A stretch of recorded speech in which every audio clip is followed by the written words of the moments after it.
राज्य में एनसीपी विधायक कमलेश सिंह ने प्रेस वार्ता कर हेमंत सरकार से समर्थन वापस लेने की घोषणा की।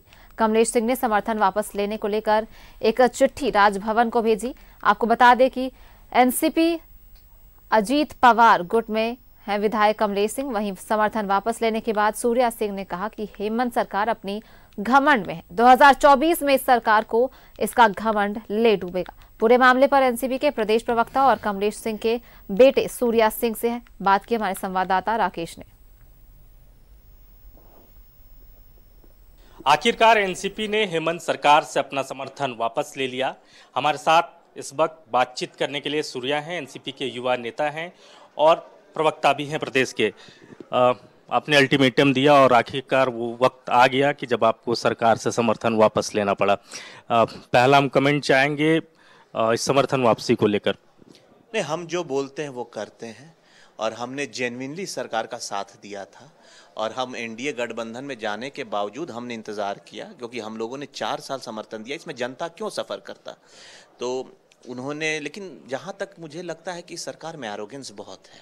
इनको लगता है ये कुर्सी कभी जाएगी ही नहीं और ये सरकार भूल गई है कि इनसे बड़े बड़े तुर्रम खान आए और चले गए, लेकिन इतना एरोगेंस से ये सरकार चल रहा है कि जैसे किसी विधायक की वैल्यू नहीं, कुछ नहीं। कोई इनके खिलाफ बोल दिया, कोई जनता का मांग ले लिया तो इनकी ये दुश्मन बन जाएंगे। तो अब क्या बोलूँ मैं, तो फाइनली हमारा, मुझे जो लगता था अंदर से फीलिंग था वही हुआ।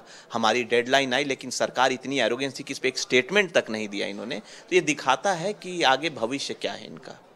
2024 की तस्वीर क्या होगी एनसीपी को लेकर अगर हम बातचीत करें तो?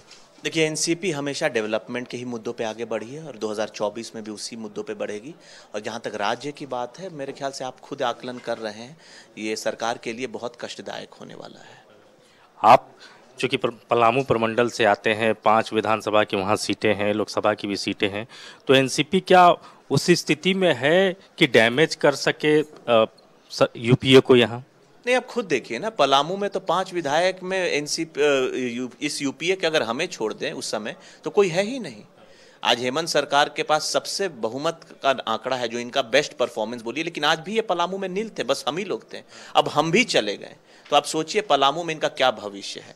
जो लोग इनके साथ हैं, अगर वही इनको छोड़ करके जा रहे हैं, नए लोग तो कोई जुड़ नहीं रहे हैं, लेकिन जो लोग साथ है वही जाते हैं, वो भी चुने हुए जनप्रतिनिधि अगर जा रहे हैं, तो ये इनको 2024 में पता चलेगा कि कितना फर्क पड़ता है। लेकिन सूर्या, ये तो भी सच है ना कि अब आप एनडीए के पार्ट हैं, आप अजीत पवार के गुट में हैं, तो एक तरीके से सियासी तौर पर ये तो आपकी मजबूरी भी थी कि सरकार से अपना समर्थन वापस लेना। ऐसा कुछ नहीं था, ऐसा इसलिए नहीं था क्योंकि जब एनसीपी में ये स्प्लिट नहीं भी हुआ था, तब भी नागालैंड में बीजेपी को एनसीपी ने समर्थन दिया था।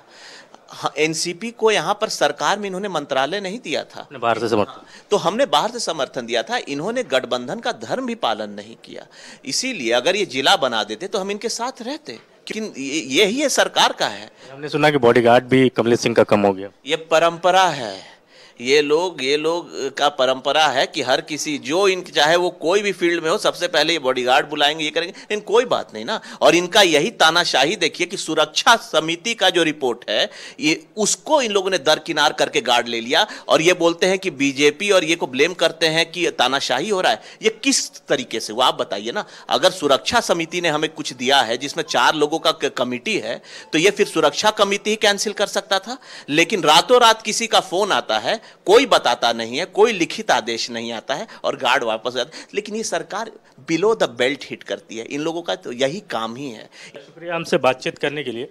कैमरामैन राजा के साथ राकेश कुमार, न्यूज़ 11 रांची।